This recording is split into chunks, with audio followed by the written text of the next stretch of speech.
이렇게 좋은 사기판이 어딨냐고. 사실 우리 그 정부도 그렇고요. 여당, 야당 할 거 없이 사실은 방치한 거죠. 저는 방치했다고 봅니다. 아, 내가 바보같이. 내가 이렇게 바본가 막 이런 마음이 드는데 절대 그렇지 않다는 거. 애 잘못이 아니니까. 2030도 잘못 아니니까.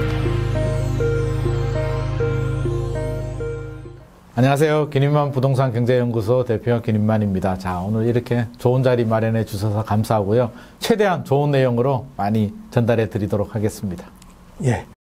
가지고 전세 제도가 딱 무엇인지 한번 좀 더 쉽게 한번 좀 풀어서 한번 설명 부탁드릴게요. 전세는 우리나라에만 있는 제도죠. 이제 쉽게 설명하면 제가 친구한테 돈을 빌려줍니다. 친구야. 제 친구가 돈 좀 빌려줘. 얼마 필요한데? 나 1억만 빌려줘. 알았어, 1억 빌려줄게. 계약서를 씁니다. 차용증을 쓰고 빌려주는데, 친구야, 근데 너는 나한테 뭘 해줄 거야? 이자라도 줄 거야? 이자 줄 돈은 없고 내가 빈집이 하나 있는데 네가 들어와서 살아. 알았어. 그냥 돈 받을 때까지 내가 그 친구 집에 내가 그냥 잠시 살고 있을게. 그게 전세제도입니다. 그러니까 사람과 사람이 집주인과 세입자가 종이 한 장 계약서를 가지고, 그 채권 계약이죠. 계약서 한 장을 가지고, 차용증 같은 계약서 한 장을 가지고 형성된 돈 관계거든요. 채권 계약이다 보니까 구조적으로 불안한 게, 자, 이게 구조적인 문제로 들어가는데, 자, 우리 은행이 돈 빌려주면은 똑같잖아요. 내가 친구한테 돈 빌려줄 수도 있고요. 친구가 은행한테 돈을 빌릴 수도 있는데, 은행이 돈 빌려주게 되면 은행은 뭘 하나요? 근저당 설정을 하잖아요. 네. 그 친구 집에 그 물건이라고 하는데, 근저당을 설정하게 되면 등기부 등본에 땡땡 은행 얼마, 채권 최고액 얼마, 며칠 날 딱 나오잖아요. 네. 그게 물건이거든요. 그러면 나는 계약을 했죠. 예를 들어서 1년 전에 나는 친구하고 돈을 빌려주고 이제 계약서를 씁니다. 난 들어가서 살고 있죠. 자, 친구가 돈이 부족해가지고 1년 후에 땡땡 은행한테 또 돈을 빌립니다. 근저당을 설정을 하죠. 그런데 친구가 돈을 못 갚아서 이제 은행이 경매를 넘겨요. 그러면 주택 임대차 보호법이 없다면, 만약에 81년도 이전에 임대차 보호법이 없다면 경매 넘어가면 이제 법원에서 판결을 하는데, 보니까 그래, 등기부 등본 보고 은행 얼마 있네? 그래, 은행 니들 선순위 가지고 가. 그러니까 제가 얘기를 하죠. 1년 전에 제가 들어왔어요. 저는 계약서도 있습니다. 법원은, 야, 넌 계약서밖에 없잖아. 이거 니들끼리 짜고 쳤는지 어떻게 알아? 이걸 어떻게 입증할 거야? 그래요? 그러니까 은행한테도 지는 거예요. 후순위한테도 져요. 그러니까 위험하죠. 그래서 만든 게 이 주택임대차 보호법이에요. 대항력을 갖추고, 대항력이 뭐냐면 우리 전입신고를 하죠. 주민센터에 전입신고를 하고, 또 물건의 인도라고 하는데 이사를 가죠. 이삿짐 다 집어넣고 내가 들어가서 살면 대항력이 생겨요. 대항력이 뭐냐면 전세금 받을 때까지 나 전세금 안 줘? 나 못 나가. 버틸 수 있는, 대항할 수 있는 권리가 대항력이고, 거기 하나를 더 주는 게 우리 확정일자를 받잖아요. 주민센터 확정일자를 받으면 우선 변제권을 줘요. 우선 변제권이 뭐냐면, 이거는 종이 계약인데, 채권 계약인데, 후순위 근저당보다, 후순위 채권보다, 그래, 네가 먼저 들어왔으니까 우선 변제받을 수 있는, 배당받을 수 있는 권리 하나는 줄게 라는 게 우선 변제권이에요. 그래서 많은 사람들이 확정일자를 받으면 안전해 라고 생각하는 게, 후순위보다 먼저 받을 수 있으니까 안전한 거예요. 그나마 비슷하게 근저당처럼 비슷하게 만들어줬는데, 비슷하다는 것이 똑같지는 않아요. 그래서 세입자들은 은행은 근저당 잡으면 소송 안 하고요. 바로 경매 넘길 수도 있어요. 임의 경매로 넘겨버리는데, 그리고 배당 신청 안 해도 되는데, 세입자는 소송을 해가지고 판결문을 받아야 내 전세집을 경매에 넘길 수도 있고, 이게 또 배당 신청도 하게 되고 굉장히 복잡하거든요. 그래서 비스무리하게 되긴 됐는데 여기서 결정적인 문제가 있죠. 자, 우리가 친구한테 돈 빌려주고 이제 못 받게 되면 가장 마지막 수단이 경매 넘기는 거거든요. 배를 짤 수는 없잖아요. 친구 멱살 잡을 수도 없고 배째도 안 되고. 경매 넘기는 게, 그러니까 세입자들은 항상 생각해야 되는 게, 내가 돈 못 받았을 때 내 집을 경매에 넘긴다는 거는 항상 생각을 해야 돼요. 그러면 경매에 넘기면 내 전세금을 다 받을 수 있을까? 두 가지 문제가 생길 수는 있죠. 자, 후순위보다, 내가 우선 변제권이 있으면 후순위보다 먼저 받을 수 있잖아요. 그 얘기는 선순위한테는 져요. 그럼 나보다 선순위가 누가 있느냐? 국가. 세금 체납하게 되면 국가가 선순위. 제일 먼저 가져가고요. 그 다음 은행이 나보다 먼저 근저당을 잡은, 또는 근저당뿐만 아니라 여러 가지가 있을 수도 있죠. 압류가 있을 수도 있고, 뭐 유치권이 있을 수도 있고, 뭐 전세권이 있을 수도 있는데, 아무튼 나보다 먼저 있는 사람이 먼저 가지고 가요. 그러면 자, 우리가 전세집을 얻을 때 항상 생각해야 될 게 경매잖아요.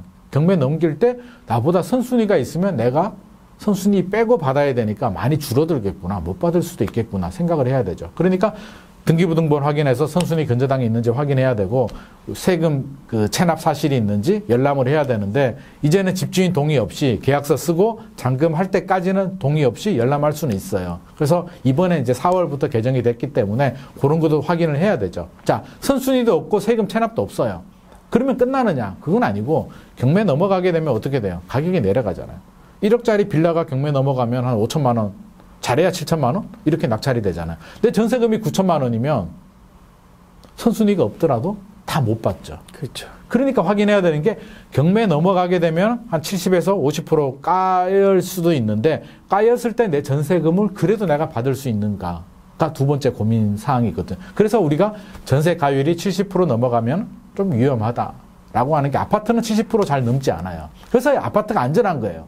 아파트는 보통 50% 정도 되니까 40에서 60% 정도 되니까 경매 넘어가도 건질 수 있어. 선순위만 잘 보면 돼. 근데 빌라는 선순위 근저당이 없더라도 경매 넘어가게 되면 얼마에 낙찰될지도 몰라. 안 될 수도 있어. 그러니까 구조적으로 이게 굉장히 위험한 제도가 특히 빌라나 오피스텔, 아파트가 아닌 전세 가율이 높은 그런 부동산 같은 경우는 구조적으로 굉장히 위험한 제도이다. 근데 우리는 그동안에 습관적으로, 관행적으로, 관습적으로 전세는 안전하다. 왜? 전세 가격이 올라갔으니까. 아무리 뭐 위험하고 전세 가율이 뭐 100%, 120%라도 전세 가격이 올라가주면 괜찮아요. 왜? 다음에 들어올 사람이 더 높은 가격을 지불하니까 내 전세금을 온전히 받을 수도 있죠. 1억짜리 전세인데 1억 2천을 받았는데 집주인이 안 돌려주는 집주인은 그거는 진짜 말도 안 되는 사기꾼이고 대부분은 돌려주고 돈이 남는단 말이에요. 지금까지는 그렇게 해왔는데 이제 시대가 달라졌잖아요. 소장님, 그럼 이 전세 제도는 왜 어떻게 생겨난 건가요? 전세 제도에 이제 뭐 정확히 학문적으로 언제 생겼다 뭐 이렇게 딱 하기는 어려운데 물론 옛날에도 비슷한 제도가 있긴 했어요. 뭐 고려 시대에도 있는데 다 빼고 최근에 왜 생겼냐면 우리 경제 성장을 해야 되잖아. 1970년대. 자, 국가도 돈이 없고요. 건설사들도 돈이 없고 국민들도 돈이 없어요. 근데 공급 아파트 주택을 많이 지어야 되잖아요. 이제 인구가 그때 막 이제 베이비붐 세대들이 막 출생률도 늘어나고 막 늘어나는 시대이기 때문에 주택 공급은 늘려야 되고 경제도 성장을 시켜야 되는데 국가도 돈이 없어. 국가가 돈이 없다는 얘기는 은행도 돈이 없고 우리 대출 시스템이 굉장히 후진적이었잖아요. 그때는. 네. 지금은 대출이 잘 되지만.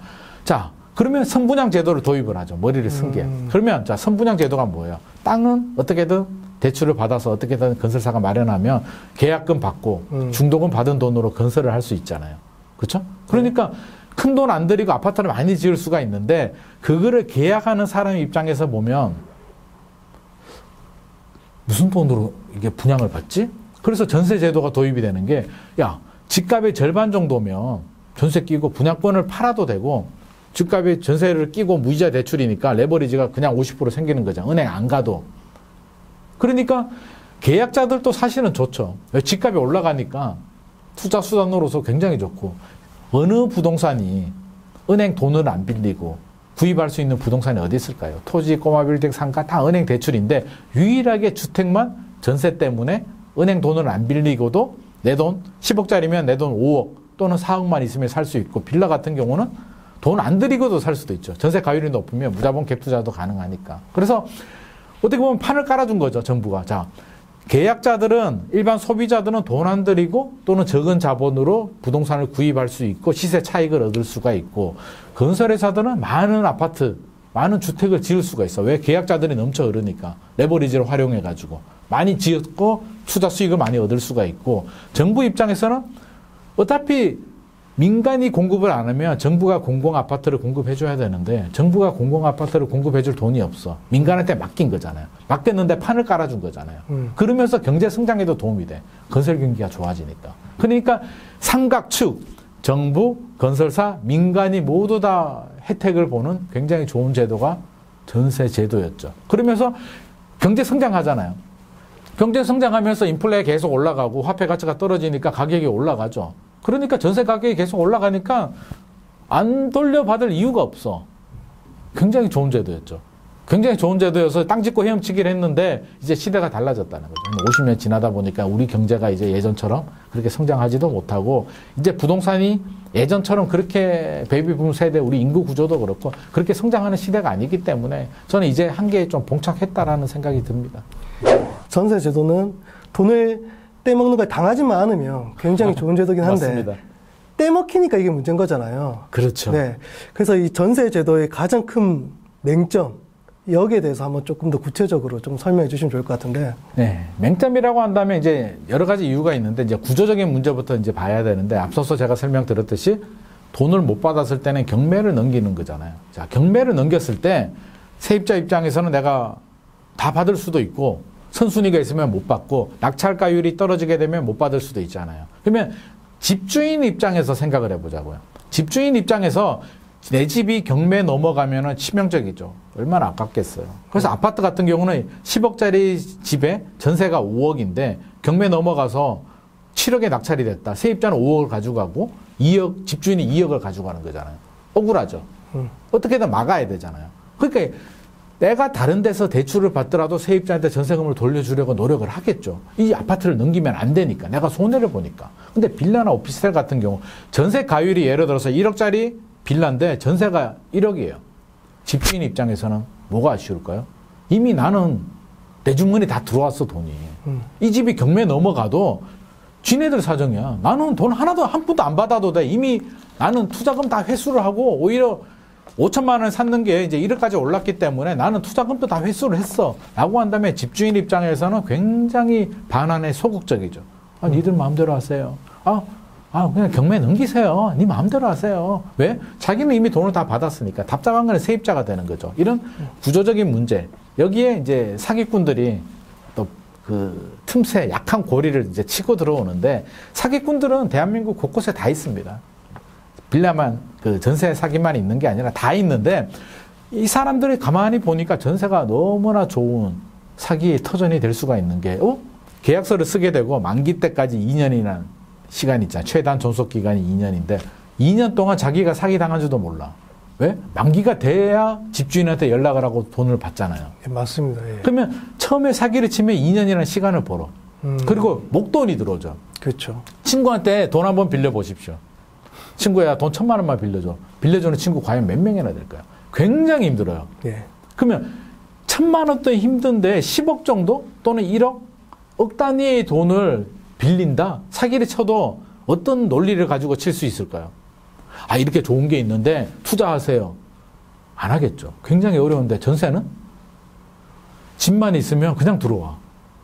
그러니까 크게 노력 안 하고도 수요자들이 사기 당할 대상자들이 넘쳐 흐르는 거죠. 다 돈인 거야, 사기꾼들 눈에는. 너무나 좋은 건데 여기서 전세 가율이 낮으면 사기치기가 어려운데 최근에 전세 가율이 이제 높아지잖아요.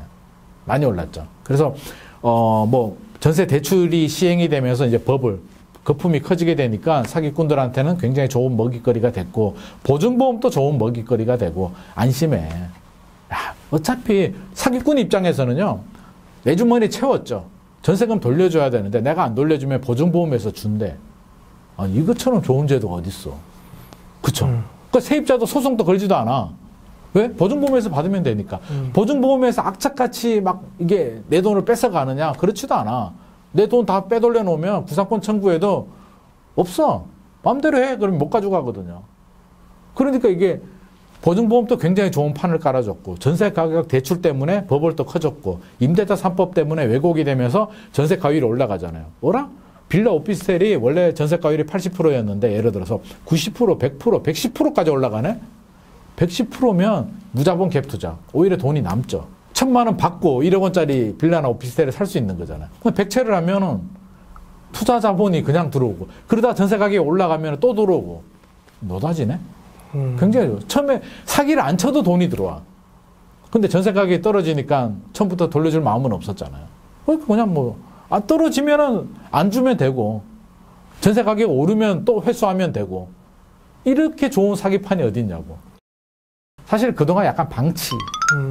사실 우리 그 정부도 그렇고요. 여당, 야당 할 거 없이 사실은 방치한 거죠. 저는 방치했다고 봅니다. 사실은 했어야 돼요. 해야 될 일이 여러 가지가 있었는데 너무나 문제가 안 생기니까 그냥 민간에 그냥 너무나 이게 어떻게 보면 구조적인 문제가 분명히 있었고 여러 가지 위험 요소가 있었음에도 불구하고 직무유기했다는 거는 저는 뭐 피할 수는 없을 것 같습니다. 비판에서. 이 부동산이 폭등하는데 가장 기여를 많이 한 게 저는 전세죠. 전세 대출이라고 봤었거든요. 네, 예. 맞습니다. 이 전세 대출과 부동산 가격의 상관관계에 대해서 좀 좀 부탁드리겠습니다. 전세가 제가 앞서서 무이자 대출이라고 했잖아요. 무이자 레버리지. 자, 내가 부동산을 사는데 은행에서 돈을 빌려야 돼요. 은행에서 돈 빌리려면 굉장히 복잡하죠. LTV도 봐야 되고요. DSR도 봐야 되고, 뭐 DTI 소득도 봐야 되고, 뭐 여러 가지. 대출도 잘 안 해줘. 또 뭐 규제 지역이면 한도도 줄어들어. 안 되는데 전세를 집어넣게 되면 무이자 대출이잖아요. 이자를 안 내고 내가 그 집에 거주만 하지 않으면 무이자 대출이 가능하잖아요. 전세라는 무이자 대출이. 얼마나 좋아. 집주인 입장에서. 자, 그렇죠. 그렇다면 상가, 토지, 꼬마 빌딩 같은 거 다 대출이잖아요. 대출 이자를 또 내야 돼. 근데 요즘은 이제 금리가 올랐잖아요. 실제로 손해보는 임대인들 굉장히 많아요. 대출 이자도 못 내. 대출 이자 월세 받아서 대출 이자도 못 내는 사람들 되게 많거든요. 금리가 올라가니까. 굉장히 문제가 되는데 아파트 같은 경우는 무이자 대출을 받다 보니까 대출 이자에서 자유로워. 그러니까 갭 투자하기 얼마나 좋아요. 그러니까 수요 자체가 굉장히 많아요. 아파트는. 그리고 또 가격이 오르잖아요. 수요가 많으니까 수요와 공급에서 수요가 넘쳐 흐르는데 가격이 안 오를 수가 있나. 그러니까 가격은 오르죠. 그렇죠. 무이자 갭 투자 되죠. 또 전세 대출까지 해주네. 전세 자금 대출 2009년도부터 해주니까 더 좋아졌어. 무이자 대출인데 세입자가 나한테 이제 무이자 대출을 해주는 건데 세입자가 은행으로 생각하면 돈이 없는 은행이야. 돈이 없는 은행인데 중앙은행에서 돈을 왕창 지원을 해주는 거예요. 막 이제 커졌어. 그러면 나는 더 세입자한테 더 많은 대출을 받을 수 있잖아요. 그러니까 무이자 대출 한도가 늘어난 거예요. 전세자금 대출 때문에. 그 이자는 사실 세입자가 내고 있었지. 그렇죠. 따지고 보면 세입자가 월세 내는 거하고 비슷해요.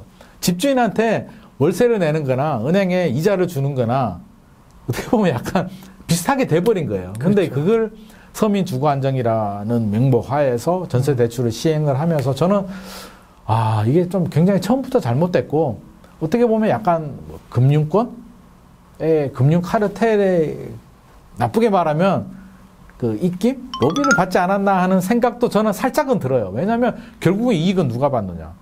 금융권에서는 얼마나 이익을 봐. 자, 주택담보대출 시장이 있잖아요. 네. 전세대출이라는 시장이 또 하나 생겨버렸잖아요. 이자는 받잖아요. 그렇죠. 그러니까 새로운 사업의 시장이 하나 생긴 거야. 금융권 입장에서는. 근데 위험하냐? 신용대출 빌려주면은 위험하잖아요. 떼먹을 수 있잖아요. 그렇죠. 사업하는 사람들 돈 빌려주면 사업 안 되면 주택담보대출은 담보가 있죠. 전세대출은 전세금이 안 떨어지면 얼마나 안전해. 안전하면서 땅 짓고 헤엄치기가 주택담보대출과 전세자금 대출이거든요. 이 판을 만들어줬다는 거죠. 저는 명분은 서민 주거 안정이지만 물론 서민은 좋죠. 500만 원 있는 사람이 반지하 빌라에 살아야 되는데 대출해 주니까 2층, 3층 햇볕 드는 데로 올라오고 빌라 사시는 분들이 소형 아파트로 가고 소형 아파트 사시는 분들이 중형 아파트로 가고 외곽에 사시는 분들이 중심지로 들어오고 주거의 이동, 사다리 역할은 해줬지만 문제는 내 돈이 아니라는 거. 은행 돈을 빌려서 붕 떠서 한마디로 빚내서 그냥 잘 살았던 거죠. 그런데 우리는 그걸 못 느끼지.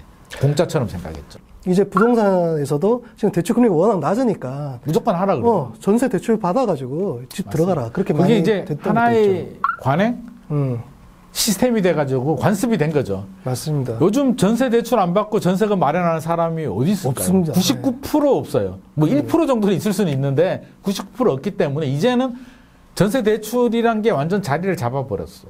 이제 와서 없앨 수는 없어요. 그러니까 이게 또 딜레마가 시작이 되는 거예요. 문제는 있어요. 문제는 있는데 이거를 손보기는 굉장히 어려워. 한도를 줄인다? 그럼 전세 대출을 받고 있는 세입자들이 가만히 있을까요? 신혼집 마련해야 되는데 계획이 있는데 정부가 위험하다고 한도를 줄여. 그러면 우리를 위해서 정부가 한도를 줄였군요. 충분히 이해합니다. 제가 그러면 좀 작은 집에 외곽에 계획을 바꿔서 가겠습니다. 라는 사람이 몇 명이나 있을까요? 강력한 반발을 하게 되죠. 그러니까 정치권이나 정부도 이제는 섣불리 건드리기가 어려운 상황이 돼버린 거죠. 처음부터 안 했어야 되는데 그 덕분에 집값도 폭등을 하죠. 사실 2010년부터 2015년까지는 집값이 많이 안 올랐어요. 오히려 떨어졌어요. 2013년까지는 서울 집값이 떨어졌거든요. 근데 전세 가격은 그때도 계속 오릅니다. 일반적으로는 매매 가격이 떨어지게 되면 수요가 내려가는 집을 사고 싶은 사람은 솔직히 없잖아요. 그렇죠. 어디로 가느냐? 임대 시장으로 가죠. 임대로 가는데 전세가 월세보다 유리하니까 전세 수요가 늘어나죠. 전세 물량은 딱 정해져 있잖아요. 늘어나니까 수요가 늘어나니까 전세 가격이 오르죠. 아마 제 기억으로는 2016년인가 2017년까지 전세 난이었어요. 폭등했어요. 전세 가격이. 맞습니다. 그래서 줄어들죠. 매매 전세 가율이. 매매 가격은 살짝 떨어졌는데 전세 가격이 이렇게 올라가니까 갭 투기하기 좋죠. 갭 투기하기 너무 좋죠. 그럼 갭 투자가 또 성행을 합니다. 아, 이거 이렇게 좋은 판이에요. 규제는 다 풀렸어. 집값은 떨어졌고 전세 가격은 올랐고 투자금은 적게 들어가고 완전히 판이 형성이 됐죠. 투자자들이 엄청나게 들어옵니다. 엄청나게 오르죠. 2017년, 18년, 19년, 20년 계속 올라요. 그러니까 이게 전세는 집값을 받쳐주는 버팀목 역할도 해주고요. 밀어 올리는 레버리지 역할도 해주는데 이게 모든 게 메커니즘이 딱 맞아 떨어진 거죠. 그러면서 폭등을 하는 거죠. 사실 전세가 아니면 그 정도 폭등까지는 힘들었을 겁니다. 누가 자기 돈 다 내고 대출 받아서 실소유자 아니면 내 집 거주하는 목자가 아니면 누가 그렇게 집을 사겠습니까? 근데 정부는 전세 대출 제도를 처음 만들 때 네. 이게 전세 대출 때문에 부동산 가격이 비정상적으로 올라갈 거다 이렇게 예측 못 했을까요?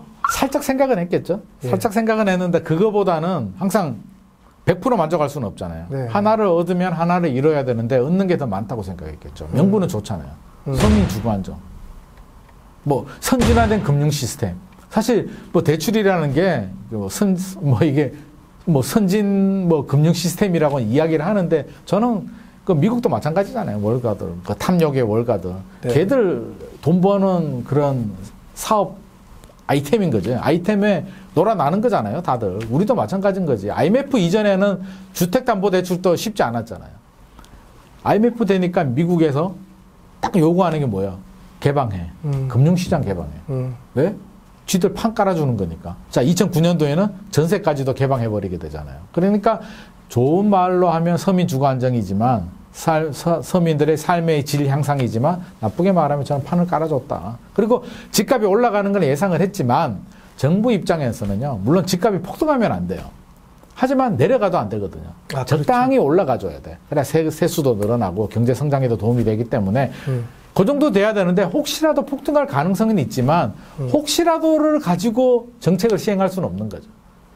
문제 생기면 또 우리가 대응하면 돼라는 그 관료주의 그런 사상이 있기 때문에 아마 집값 폭등을 살짝 예상은 했겠지만 그것 때문에 안 하지는 않았을 것 같습니다. 그럼 만약에 전세 대출을 막았을 때 이 서민 전세를 앞으로 뭐 앞두고 있거나 그런 이제 임차인들 입장에서 반발이 그렇게 많이 일어날까요? 엄청나죠. 폭동이 일어날 것 같은데요. 아니 안 되잖아요. 지금 전세 대출을 막아버리게 되면 자, 두 가지 문제가 있는데 하나는 내가 내 집을 준비하고 있거나 계획이 있는 사람들이 다운그레이드가 돼야 되는 그렇죠. 삶의 질이 다운그레이드가 돼야 되고요.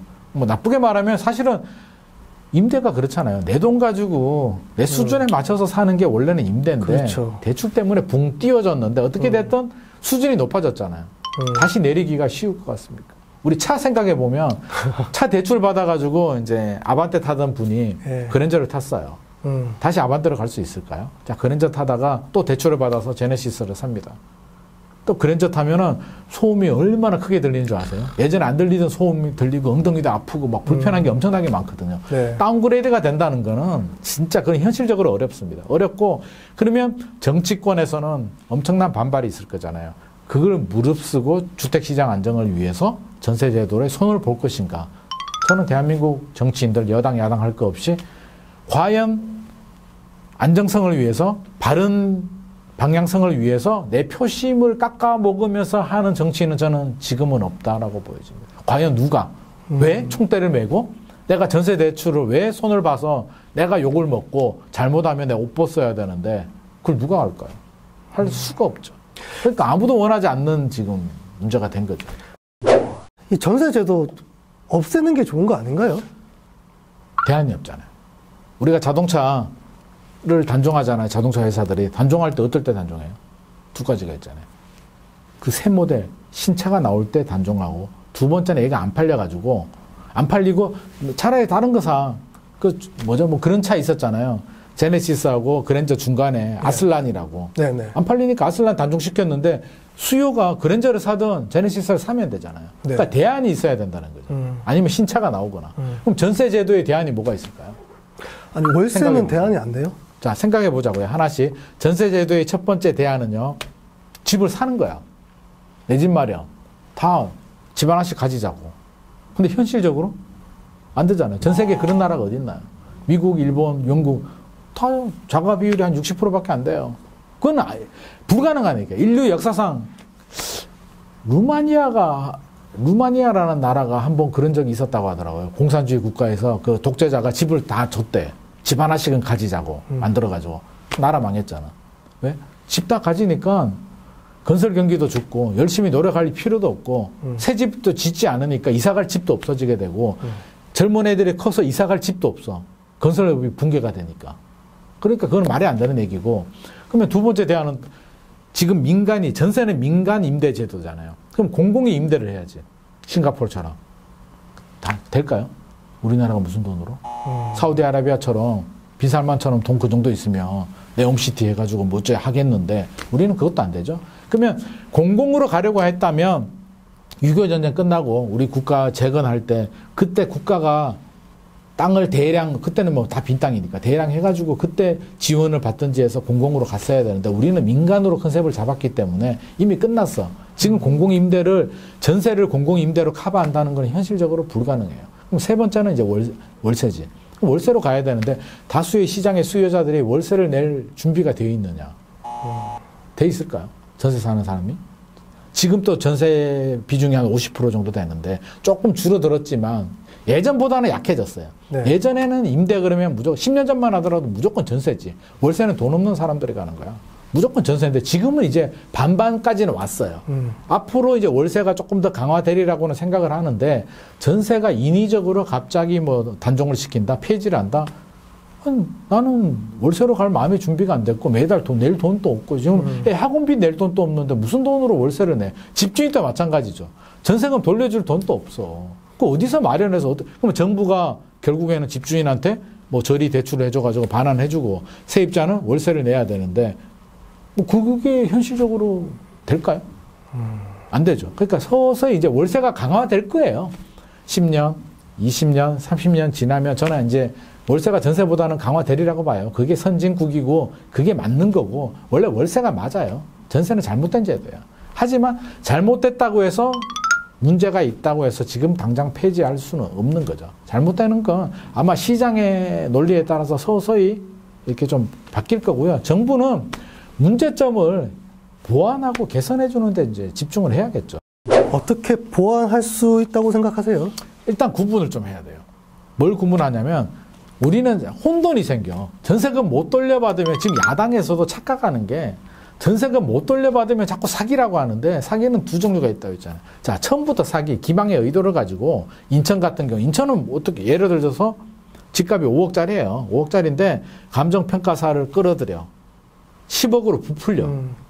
그 다음에 은행도 끌어들여. 그 은행 대출사들 있잖아요. 대출을 일단 5억을 받아. 5억짜리 집인데 5억을 받고 10억, 감정평가는 10억으로 뻥튀기 했잖아요. 5억 받고 세입자한테 또 전세 5억을 맞춰. 그러면 이 사기왕은 얼마나 가져가요? 애당초 5억에 분양을 해야 되는 집을 10억으로 땡긴단 말이에요. 다 이미 투자금 2배로 회수했어. 끝났어. 그렇죠. 파티는 끝났어. 그러면 이제 남은 거는 5억 대출해준 은행과 5억 빌려준 세입자만 남는단 말이에요. 그러니까 을과 을의 전쟁을 하고 있는데 은행이 먼저 건재당을 들어왔기 때문에 네. 세입자들이 지는 거지. 그러니까 처음부터 기망의 의도야. 예. 운 좋게 전세금이 올라가주면 사기가 들통이 안 날 수는 있죠. 그러니까 들통이 안 나는 거지. 이거는 사기야. 네. 그러니까 그런 사기가 있고 또 사기는 여러 종류가 있죠. 뭐 이중 계약도 있고 집주인한테는 월세 계약했다 그러고 세입자한테는 전세금 받아서 떼먹는 놈도 있고 네. 별의별 유형들이 다 있는데 두 번째 유형 역전세. 전세 가격이 떨어졌어. 근데 못 돌려주겠네? 이거를 사기라고 보기에는 그렇죠. 아니 요즘 집주인들도 원래는 이제 전세금을 받아서 내가 보관하다 줘야 되지만 대한민국 현실에서 집 살 때 돈이 부족하니까 전세 끼고 사잖아요. 그러니까 나중에 내가 돈 벌어서 세입자 보내고 내가 들어가서 살아야지. 그걸 투기라고 그거를 사기라고 하기에는 너무 가혹하잖아요. 그렇죠. 그리고 전세 가격 떨어진 게 그 사람 잘못인가? 그리고 전세 가격 떨어진 거는 저는 일시적이라고 봐요.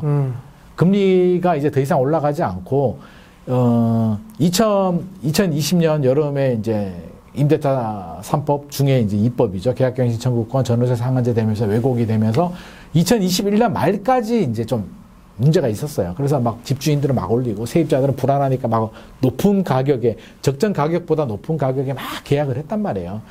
길게 잡으면 2022년 상반기까지. 그러면 이 역전세난은 언제까지 가느냐? 올해 말이나 길면 내년 상반기까지예요. 그 다음부터는 전세 가격이 또 올라가요. 그러니까 구분을 딱 해야 돼. 진짜 사기와 역전세는 달라요. 그러니까 정부도 구분해서 판단하면 돼요. 그러면 자, 역전세부터 쉽게 보자고요. 역전세는 쉬워요. 왜? 저는 내년 하반기 되면 역전세 이제 없어지리라고 봐요. 시간이 해결해 줄 거다. 시간이 얘기해 준다. 그 사이에 이제 여러 가지 사건들은 터지겠죠. 본의 아니게 반납 못 해주니까 사기라고 난리 치고 내용증명 보내고 경매 넘긴다고 하고 막 난리를 칠 거예요. 그러면 어떻게 해줘야 되느냐? 지금 또 집주인들이 이제 퇴거 자금 대출이 있는데 그게 네. 복잡해요. DSR도 끌리고 잘 안 나와. 그렇죠. 근데 저는요, 퇴거 자금 대출을 받아서 세입자한테 돌려주는 임대인은 굉장히 착하다. 아, 그럼요. 저는 착한 임대인이라고 봐요. 배째라. 뭐 보증보험을 받든지 네 마음대로 해. 뭐 근데 사실 그렇게 하는 게 정상인 건데. 정상이죠. 퇴거 자금 받는 사람이나 금매물로 파는 사람을 저는 굉장히 착한 임대인이라고 보거든요. 그 최선을 다하잖아. 아, 그렇죠. 우리가 뭐 돈이 있는데 안 주는 것도 아니고 대출을 받아서 나 이자 내면서까지 주겠다는 거잖아요. 그렇다면 주면 되잖아. 그러면 정부가 해줄 수 있는 건 그 뒤에 살점 안 보면 어때? 어차피 2년 지나면 전세 가격이 올라가는데 아파트는. 그렇다면 퇴거 자금 좀 저리로 집주인한테도 좀 그러니까 약간 은행하고 협의해가지고 왜 특례보금자리처럼 네. 좀 저리 대출 만들어서 좀 많이. 그럼 세입자는 보증보험 사고 안 내도 전세금 받아갈 수도 있고 집주인은 이자 좀 내고 버티다가 나중에 전세금 올라가면 커버할 수 있으니까 역전세는 저는 시간이 해결해 준다고 봐요. 그러니까 퇴거 자금 대출 좀 정부에서 신경 써주면 되고 사기 문제는 좀 다른 문제예요. 그렇죠. 그러면 원희룡 장관이 이제 구조적인 문제 자꾸 언급하는데 그거는 별개예요. 임대차 3법도 마찬가지고 임대차 3법을 개정한다. 구조적인 전세의 구조적인 문제를 한다는 거는 시간을 두고 여당 야당 머리를 맞대고 니들이 알아서 해법을 찾아. 그거를 전세 사기하고 연결하지 말라고. 그럼 전세 사기는 왜 생기느냐? 두 가지잖아요. 사기꾼들이 왜 전세 사기할까요? 왜 양심을 버리고 사기할까요? 유리하니까. 우리가 사회 통념상 양심이라는 게 있는데 양심을 버리고 나면 이제 선택권이 주어지거든요. 선택과 집중을 한단 말이에요. 사기 한번 쳐볼까? 100억을 벌 수 있어. 그러면 우리는 또 반대로 생각하잖아. 야, 우리의 리스크는 뭐야? 사기죄로 걸려들 수 있습니다, 형님. 그래? 야, 확률이 몇 프로 되냐? 확률 10% 정도 될 것 같아. 야, 그러면 10% 깜빵 가면 몇 년 살아? 한 몇 년 살아야 돼요. 그럼 어떤 생각이 들까요? 야, 100억 해먹는데 확률 10%고, 최악의 경우에 10% 확률에 걸려서 깜빵 가면 한 몇 년 살다 나와? 까짓 거 한번 해볼까? 하는 생각이 들죠. 근데 반대로, 걸릴 확률이 51%야. OX야. 이건 동전 던져서 양면이야. 근데 걸리면 30년형이야. 그러면 과연 그걸 선택하는 사람이 몇 명이나 될까요? 굉장히 나라도 양심은 버렸는데 야, 이거 동전 굴려가지고 걸리면 30년이고 안 걸리면 100억이야. 쉽지 않거든요. 그렇죠. 그러니까 사기죄를 쉽게 잡아들일 수 있는 제도적 보완. 지금은 사기죄 걸리기 굉장히 힘들어요. 사기 안 걸리는 방법 다 있어. 그러니까 걸려들기도 어렵고요. 예. 걸려도 형량도 낮아. 그러니까 할 만한 판이 되는 거잖아요. 그러니까 그거 사법적으로 그걸 일단 개선해야 되고요. 저는 네. 야, 이거 하면 안 되겠다. 진짜 야, 이거 동전 던지게 해가지고 30년 먹을 수 있냐? 정도는 돼야 될 것 같고 두 번째는 이제 제도적인 계약 단계에서 문제잖아요. 네, 네. 계약을 하고 났는데 나중에 문제 생기는 경우는 잘 없어요. 그럼 계약 단계에서 어떻게 하느냐? 2030들이 뭘 알아? 2030들 보고 세금 체납 사실을 확인하래. 어디서? 뭐 네이버 찾아보면 나오긴 하겠죠. 뭐 국세청 어디 가고 세무서 가가지고 지방세 국세가 또 달라. 그럼 지방세 국세 세무서 가서 서류 떼야 되는데 계약서 들고 떼야 되는데 사회 초년생들이 20대 30대들이 그걸 해야 되나? 그러니까 부동산에서 괜찮대. 그러면 괜찮으면 괜찮은 줄 알지. 그러니까 그렇죠. 근데 정부는 그러잖아요. 야, 우리는 열람하게 해줬는데 니들이 안 봤으니까 니 책임이야. 라는 거잖아요. 지금 네네. 하는 얘기가. 네. 니들이 제대로 해. 안심 앱도 만들어줬잖아. 그거 보고 세금 열람하고 등기부등본 떼가 확인하고 니들이 알아서 해. 라는 게 지금 정부잖아요. 근데 저는 그렇게 하면 안 되고 전세 제도는 국가의 시스템이잖아요. 네. 국가의 시스템이라면 우리 유튜브 올릴 때 저작권 검사를 개인이 안 하잖아요. 유튜브 가잖아요. 그렇죠. 업로딩하면 비리리리 해가지고 저작권 걸러내잖아요. 예. 저는 전세 계약도 그렇게 해야 된다고 봐요. 국세청, 국토부, 뭐 연관기관들이 다 정보 제공해가지고 어떤 시스템을 만들어가지고 공인중개사가 확인을 하든 헐그에서 확인을 하든 확인을 해가지고 계약서 쓰잖아요. 써가지고 계약금을 뭐 어떤 헐그 같은 공공기관의 그 네이버 쇼핑처럼 계약금 10% 입금하고 계약서 보내면 걔들이 일일이 확인해가지고 야 이게 임대인 이거 반환 안 해준 이력도 있고 주택수도 지금 100채나 되네? 세금 체납도 이력이 있다 야 이거 안 돼. 우리 보증보험 발급 안 해줘. 니도 하지 마. 그러면서 돈을 계약자한테 그냥 줘야죠. 집주인한테 입금하는 게 아니라. 근데 확인했는데 문제 없어. 그러면 계약금 집주인한테 입금을 해줘야죠. 이게 에스크로 제도거든요. 그러면 계약자들은 그냥 계약해가지고 허그에 그냥 내면 허그에서 알아서 다 해줘. 그냥 가입을 해주든 거부를 하든 거부하면 다른 집 알아보고 그렇게 해주는 게 저는 맞다고 보죠. 시스템에서 걸려 아니면 공인중개사가 확인을 하든 이게 위험한데요. 그거 제대로 안 했을 때는 공인중개사 책임을 뭐 크게 하든지. 알겠습니다. 그리고 이제 마지막으로 네. 지금 전세 사기 피해자분들이나 좀 소장님께서 뭔가 좀 전하고 싶은 말씀이 있다면. 일단 피해자들한테 제가 꼭 드리고 싶은 말씀은 주로 2030들이 이제 피해를 많이 받아요. 그런데 물론 도장은 본인이 찍고 그분들이 괴로워하는 게 그거죠. 사기 당하신 분들은 이제 그런 걸 굉장히 괴롭다고 하더라고요. 다른 사기도 보이스피싱도 마찬가지인데 내가 바보같이 내가 제대로 알아보지도 않고 난 진짜 바본가 봐. 자괴감과 자기 자학을 굉장히 많이 하거든요. 나는 진짜 내가 이렇게 바본가 막 이런 마음이 드는데 절대 그렇지 않다는 거. 세상에 사기꾼들이 굉장히 많고 사기꾼들이 함정을 팔면 대학 교수들이나 중개사들이나 전문가들도 당하는 경우들이 굉장히 많아요. 그러니까 내가 잘못해서 이렇게 당했다라고 생각하지 마시고 우리 달리기 하다가 넘어질 수 있잖아요. 넘어졌을 때 어떻게 해야 되나요? 피해를 최소화해야죠. 너무 세게 넘어지면 안 되니까 빨리 털고 약 바르고 준비해서 좀 쉬다가 다시 뛰어야 되잖아요. 그러니까 사기를 당하면 저는 오픈하는 게 필요하다고 봐요. 사기 당하신 분들, 많은 분들이 이제 극단적인 선택하시는 분들이 부모님한테 얘기를 안 하시더라고요. 그러니까 가족들하고 이 어려운 거는 나눠야 돼요. 왜냐하면 피해가 나에서 끝나면 되는데 알게 되면 가족들도 알게 되면 가족들까지 같이 힘들어 하니까 그게 싫은 거죠. 그게 마음이 아픈데 궁극적으로는 어떻게 되냐면 가족들하고 나눠서 빨리 마무리하는 게 가족을 도와주는 거예요. 내가 괴로워가지고 내 건강, 이제 극단적인 선택을 하든지 하면 그게 더 부려져. 제가 부모라면 저희 제 애한테도 그래요. 네가 만약에 당하면 아빠한테 꼭 얘기해. 네가 중요하지 돈이 중요하냐고. 네가 5천만 원 사기를 당했다? 아빠가 해줄게.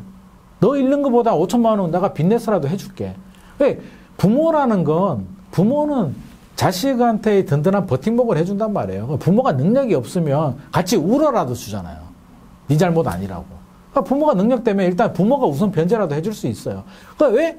애 잘못이 아니니까. 2030도 잘못 아니니까. 그러니까 가족들하고 오픈하고 그럼 부모님이 아는 변호사가 있을 수도 있고 또 부모님이 그런 쪽에 잘 아시는 분들이 있을 수도 있고 자금적으로도 먼저 지원해 줄 수도 있고 빨리 그 늪에서 빼야죠. 그래서 저는 늪이라고 보거든요. 왜 늪에 빠진 애한테 정부는 구명조끼 하나 던져주고 콜라 하나 던져주고 마시면서 버티라고 하냐고. 빨리 끄집어내야지. 그 늪에 뭐가 묻었을 거잖아. 끄집어내서 옷을 갈아입든지 가지고 있는 옷은 버려야 되고 피해는 봤어야죠. 새 출발하도록. 그래서 빨리 털고 새 출발을 해야지 계속 우선 매수해가지고 그 집에 담궈 놓으면 그 정신적으로 되겠냐고요. 그러니까 빨리 오픈하고 빨리 수습하고 가족들도 빨리 껴 안아주고 도와줄 거 도와줘서 빨리 새 출발할 수 있도록 저는 하는 게 필요한 거지. 희망 고문 최악이라고 생각합니다. 지금도 희망 고문이 7개월 작년 10월부터 빌라방 터졌잖아요. 아직도 정부는 희망 고문하고 있잖아요. 우리가 대책 만들어줄게. 무슨 대책? 특별법이 다 될 것처럼 얘기하는데 지금 특별법 보면 그래도 못 받아요, 다. 그러니까 특별법은 특별법이고 희망 고문하지 말고 빨리 인정하고 지원해줄 거 지원해주고 최우선 변제금 올려줘서 얼마 이상 적어도 절반 정도는 받아서 갈 수 있도록 나머지는 뭐 열심히 일해서 회복할 수 있도록 이렇게 좀 제도 만들어주는 게 좋지 않을까 싶습니다.